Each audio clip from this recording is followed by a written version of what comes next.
बच्चों, your welcome to Navi education. आपने मेरी प्रीवियस वीडियो में पांचों लकारों का फुल कॉन्सेप्ट एक सिंगल वीडियो में बहुत ही ट्रिकी वे में समझा था और आपको ये क्लियर हो गया होगा कि लकारों का यूज हम करते हैं धातु रूपों में यानी क्रियाओं में, एक्शन वर्ड में।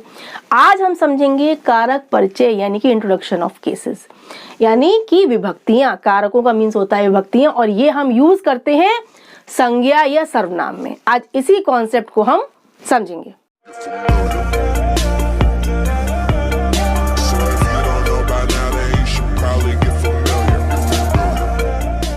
कारक परिचय में क्या आते हैं? 8 कारक यानी कि 8 विभक्तियां जिनको हम संज्ञा या सर्वनाम के रूपों में इस्तेमाल करते हैं, यूज करते हैं।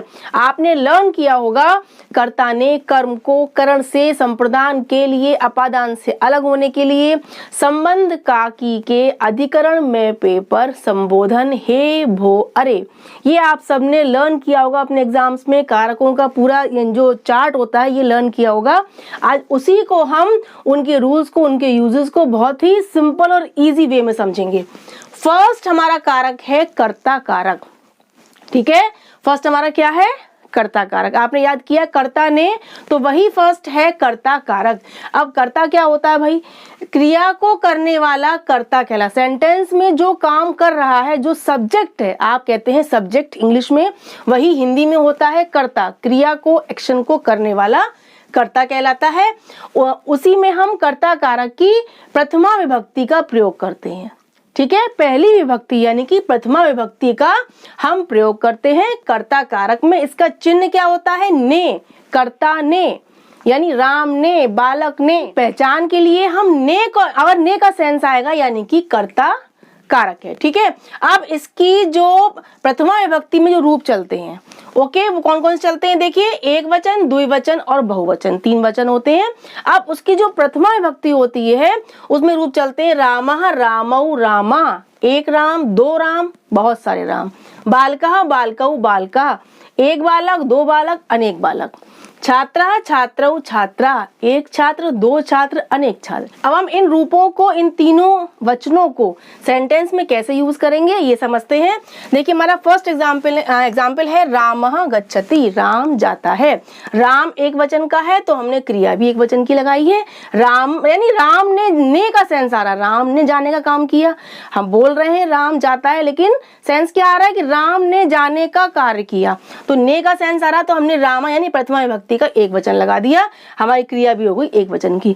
अब है रामौ गच्छता, यानी 2 राम या 2 बालक या 2 छात्र जाते हैं, तो हमने लगाया द्विवचन रामौ। हमारी क्रिया भी हो गई द्विवचन की गच्छतः।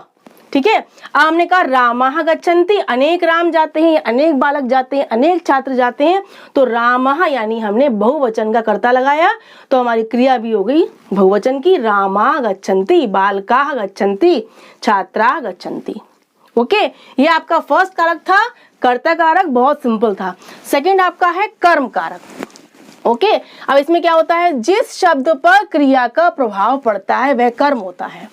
ठीक है, जिस शब्द, सेंटेंस में जिस शब्द पर क्रिया यानी कि काम करने का इफेक्ट पड़ता है, प्रभाव पड़ता है, वो कहलाता है कर्म यानी कर्म कारक। इसका चिन्ह क्या होता है? को।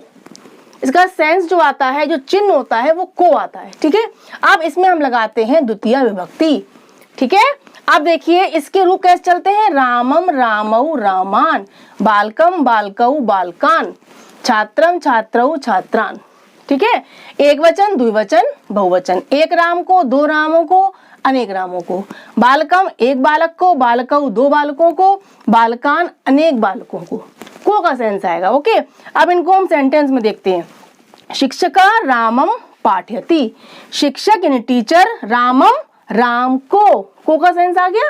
रामम पाठयति पढ़ाते हैं या पढ़ाता है, शिक्षक राम को पढ़ाते हैं। एक शिक्षक जो है वो राम को, राम हमारा क्या है? एक वचन का है, तो रामम पाठयति पढ़ाते हैं। अब देखिए, शिक्षका रामौ पाठयति, शिक्षक 2 रामों को, आप कह दीजिए शिक्षका बालकौ, शिक्षक 2 बालकों को पाठयति पढ़ाते हैं। हमने क्रिया लगाई है कर्ता के हिसाब से। क्रिया आप कर्म के हिसाब से यूज नहीं करेंगे, जो क्रिया लगाएंगे वो आप कर्ता के हिसाब से लगाएंगे। हमारी जो कर्म है वो आया है बीच में। शिक्षकः रामौ पाठयति, शिक्षक राम को 2 रामों को पढ़ाते हैं। अब देखिए शिक्षक तो एक है, शिक्षक कौन है? कर्ता है। तो हमने यानी कि शिक्षक में हमने लगाया कर्ता कारक। शिक्षक ने 2 रामों को 2 बालकों को पढ़ाते हैं या पढ़ाया, काम किया पढ़ाने का, इसलिए इसमें हमें लगाया कर्ता कारक यानी प्रथमा विभक्ति। शिक्षकः रामः, अब रामौ 2 रामों को 2 बालकों को, तो हमारा इसमें आया कर्म कारक का द्विवचन। ठीक है, कर्ता एक वचन का है तो हमारी क्रिया भी एक वचन की है। कर्म हमारा क्या है? द्विवचन का है जो बीच में है। ठीक है, अब देखिए शिक्षका रामान पाठयति, शिक्षक रामों को पढ़ाते हैं, यानी कि आप कह दीजिए शिक्षका बालकान बालकों को पढ़ाते हैं, यानी कि एक शिक्षक ने बालकों को पढ़ाने का काम किया है। तो यानी ये शिक्षक में आया आपका कर्ता कारक, रामान में आया आपका कर्म कारक। रामों को, बालकों को, छात्रों को पाठयति पढ़ाते हैं। अब थर्ड है करण कारक। ठीक है, अब इसमें क्या होता है? क्रिया में जो सहायक होता है वह करण होता है। सेंटेंस में जो क्रिया है, जो काम हो रहा है, उसका जो सहायक है, ठीक है, उसकी जो हेल्प करने वाला है, जो सहायक है, वो होता है करण। कर्ण कारक वहां पर होता है। इसका चिन्ह क्या होता है? से या के द्वारा, किसी की सहायता से या किसी के द्वारा कोई क्रिया की जा रही, कोई काम किया जा रहा है, वहां हमारा हो गया कर्ण कारक। हमारा चिन्ह क्या हुआ? से या के द्वारा, कोई भी आ सकता है। और हमारी इसमें होती है विभक्ति तृतीया, तीसरी विभक्ति। ओके, अब इसके रूप कैसे चलते हैं? कलमेन कलमाभ्याम कलमई, रामेण रामाभ्याम रामई, बालकेन बालकाभ्याम बालकई। ये आपके हो गए तृतीय विभक्ति के तीनों वचनों के रूप, एक वचन, द्विवचन, बहुवचन। एक कलम से, 2 कलमों से, अनेक कलमों से, एक कलम के द्वारा, 2 कलमों के द्वारा, अनेक कलमों के द्वारा, ये सेंस आएगा। ठीक है, अब इसको हम सेंटेंस में देखते हैं। रामः कलमेन लिखति, राम कलम से लिखता है। कलमेन में देखिए सेंस क्या आ रहा है? से, कलम के द्वारा, पेन या पेंसिल के द्वारा, है ना, से यानी कि के द्वारा का सेंस आ रहा है। तो हमने इसमें लगाई है तृतीय विभक्ति, और एक कलम है, तृतीय विभक्ति का एक वचन लगाया है। ओके, रामः राम करता था, तो इसमें हमने क्या लगाया? कर्ता कारक था। राम ने काम किया है सेंटेंस में, राम करता है, तो हमने इसमें लगाया कर्ता कारक यानी कि प्रथमा विभक्ति। और बीच में जो हमारा यूज हुआ है, ये हमारा क्या है? इसमें ये सहायक है, राम के काम करने में सहायक है, यानी ये हमारा है करण कारक। तो हमारा इसमें लगाया हमने तृतीय विभक्ति का। रामः कलमेन लिखति, राम कलम से लिखता है। रामः कलमाभ्याम लिखति, राम कलम के द्वारा लिखता है, 2 कलमों के द्वारा। छात्रा कलमैः लिखन्ति, अनेक छात्र अनेक कलमों से, कलमैः यानी क्या हो गया? बहुवचन, अनेक कलमों से लिखते हैं। ठीक है, इस तरीके से आपको करण कारक में तृतीय विभक्ति का प्रयोग करना है। आपकी चौथी है संप्रदान कारक। ओके, जिसे कुछ दिया जाए या जिसके लिए कुछ किया जाए, वहां क्या होता है? संप्रदान कारक। जिस व्यक्ति को या जिसको कुछ दिया जाए या जिसके लिए कोई काम किया जाए, वहां होता है संप्रदान कारक। इसका चिन्ह होता है के लिए, संप्रदान के लिए आप बोलते हैं, यानी के लिए का चिन्ह होता है। पुत्र के लिए, बालक के लिए, पिता के लिए, माता के लिए, कुछ भी हो।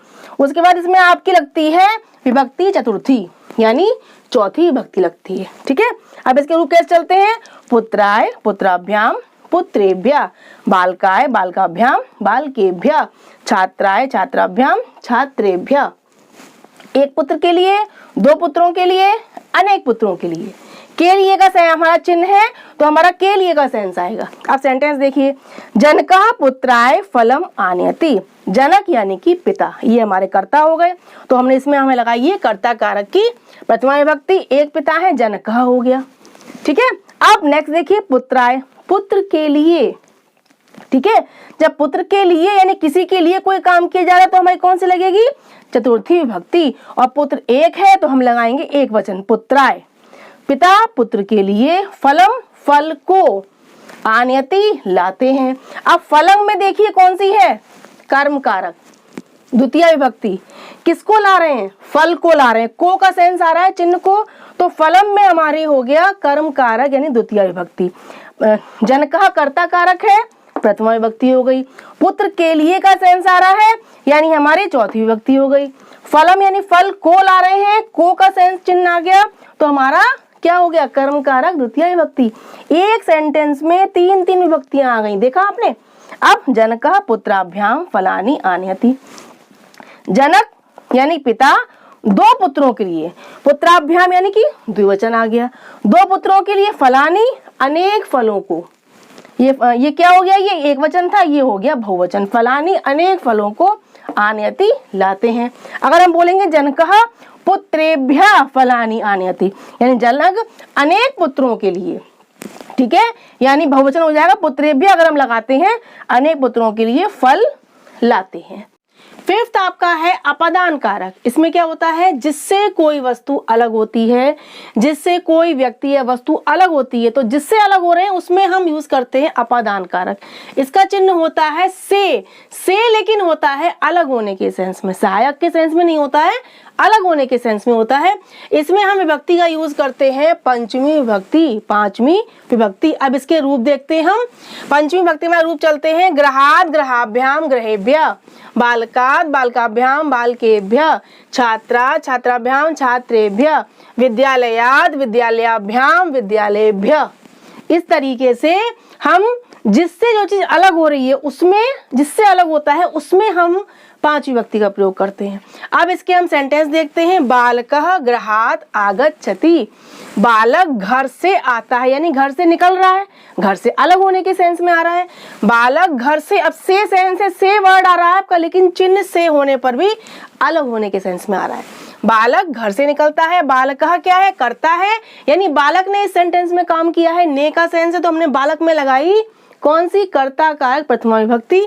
लेकिन जब घर से अलग हो रहा है, अलग होने के सेंस में हमने गृह में लगाई है अपादान कारक पंचमी विभक्ति। बालक घर से आता है। अब गृहात् हमारा एक घर है, हमने एक वचन लगाया। बालकौ गृहाभ्याम आगच्छता। दो बालक दो घरों से, गृहाभ्याम दो घरों से, आगच्छता आते हैं। अब दो बालकों के लिए बालकौ हो गया, दो घरों से निकल रहे हैं तो गृहाभ्याम द्विवचन हो गया। आगच्छता हमने क्रिया भी लगाई है कर्ता के द्विवचन के हिसाब से। बालकाः गृहेभ्यः आगच्छन्ति।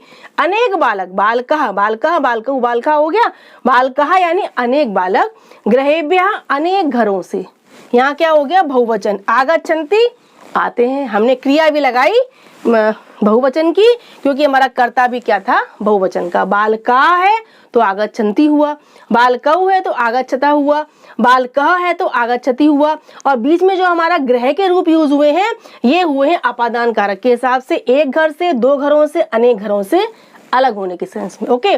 सिक्स हमारा है संबंध कारक। इसमें क्या होता है? शब्द का, सेंटेंस में किसी शब्द का क्रिया के अतिरिक्त जो आपकी वर्ब है, जो क्रिया है, उसको छोड़कर अन्य शब्दों से संबंध को शो करने के लिए हम संबंध कारक का यूज करते हैं। इसका चिन्ह क्या होता है? का, की, के। ठीक है, चिन्ह क्या होता है? का, की, के। इसमें आपकी लगती है षष्ठी विभक्ति यानी छठी विभक्ति। इसके रूप देखिए। बालकस्य बालकयोः बालकानां, छात्रस्य छात्रयोः छात्राणां, रामस्य रामयोः रामाणां। इस तरीके से रूप चलते हैं। ठीक है, अब इसको हम सेंटेंस में देखते हैं। नृपः बालकस्य सम्मानं करोति। राजा बालक का सम्मान करते हैं। अब एक बालक का सम्मान कर रहे हैं, का, बालक का। हिंदी में क्या आ रहा है? राजा बालक का सम्मान करते हैं। तो पहले देखिए आप, राजा यानी कि नृप। अब राजा क्या है? करता है। राजा ने सेंटेंस में पूरा काम किया है, ने का सेंस आ रहा है तो हमने इसमें लगाया कर्ता कारक प्रथमा विभक्ति। नृपः एक थे इसलिए हमने लगाया नृपः एक वचन। अब बालक का, एक बालक का तो बालकस्य हो गया एक वचन का। ठीक है, अब सम्मान को, सम्मानम में म क्यों लगा है? क्योंकि सम्मान को तो कर रहे हैं, यानी कि सम्मानम में क्या हुआ? कर्म कारक द्वितीय विभक्ति। सम्मानम, सम्मान को दे रहे हैं। किसको दे रहे हैं? सम्मान को दे रहे हैं। सम्मानम में हो गया आपका कर्म कारक द्वितीय विभक्ति करोति यानी आपका ये एक वचन का करता, तो हमारी क्रिया हो गई एक वचन क्रिया। यहाँ देखिए आप, इसमें आपकी प्रथमा विभक्ति, बालकस्य में षष्ठी विभक्ति संबंध के हिसाब से, सम्मानम में को का सेंस आ रहा है तो कौन सी हो गई, द्वितीय विभक्ति कर्म कारक। एक सेंटेंस में 3 विभक्तियां आ गई। नपः बालकयोः सम्मानम करोति, राजा 2 बालकों का सम्मान करते हैं तो हमें लगाया द्विवचन का बालकयोः। नपः बालकानां सम्मानम करोति, राजा अनेक बालकों का सम्मान करते हैं तो बालकानाम में क्या हुआ, आपका ये क्या है, बहुवचन, यानी कि अनेक बालक है, इसलिए हमने यहाँ पर लगाया बहुवचन का रूप। ओके, ये आपका हो गया संबंध कारक। नेक्स्ट है 7th अधिकरण कारक। इसमें क्या होता है, क्रिया के होने का स्थान या समय। सेंटेंस में जो आपकी जो क्रिया हो रही है उसका क्रिया का होने का स्थान या समय शो करने के लिए हम अधिकरण कारक का यूज करते हैं। इसका चिन्ह होता है में या पर। क्या होता है, में या पर। ठीक है, अब इसमें हम लगाते हैं सप्तमी विभक्ति यानी 7वीं विभक्ति। ठीक है, अब इसके रूप कैसे होते हैं, वने वनयोः वनेषु, एक वचन द्विवचन बहुवचन। वने वनयोः वनेषु, एक वन में, 2 वनों में, अनेक वनों में या पर का सेंस आता है। छात्रे छात्रयो छात्रेषु, बालके बालकयो बालकेषु, गृहे गृहयो गृहेषु। इस तरीके से रूप चलते हैं सप्तमी में। ठीक है, अब सेंटेंस में देखते हैं, मयूरः वने नृत्यति, मोर वन में नाचता है। अब मोर करता है यानी कि हमारा एक वचन हो गया और हमारी क्या हो गई, प्रथमा विभक्ति। वन में का चिन्ह आ रहा है, में वन में यानी एक वन में, तो वने हो गया। नाचता है नृत्यति, क्रिया लग गई एक वचन की। वृक्षयो खगाः सन्ति, अब वृक्षयो क्या है आपका, ये द्विवचन, वृक्षों पर, 2 वृक्षों पर, में या पर का सेंस आता है। सेंटेंस अगर आपका आता है वृक्षों पर, 2 वृक्षों पर पक्षी हैं, तो 2 वृक्षों पर में या पर के सेंस में हम लगाएंगे अधिकरण कारक सप्तमी विभक्ति, द्विवचन लगाएंगे। वृक्षयो वनयो, खगाः यानी अनेक पक्षी हैं तो खगा हो गया, संति माने हैं, अस्ति स्तः संति, संति लगता है बहुवचन के लिए। वनेषु पशवः निवसन्ति, वनों में यानी अनेक वनों में, पशवः जानवर, निवसन्ति रहते हैं, पशु रहते हैं। वनेषु क्या हो गया, अनेक वनों में यानी बहुवचन हो गया तो हमने लगा दिया वनेषु। आपका यहाँ पर देखिए, वने एक वचन, वृक्षयो द्विवचन, वनेषु बहुवचन। ठीक है, इस तरीके से आपका जब सेंस में या पर का आएगा वहां आप अधिकरण कारक की सप्तमी विभक्ति का एक वचन, 2 वचन या बहुवचन सेंटेंस के हिसाब से लगाएंगे। नेक्स्ट एंड लास्ट है संबोधन कारक। ठीक है, इसमें क्या होता है, किसी को बुलाने में संबोधन होता है।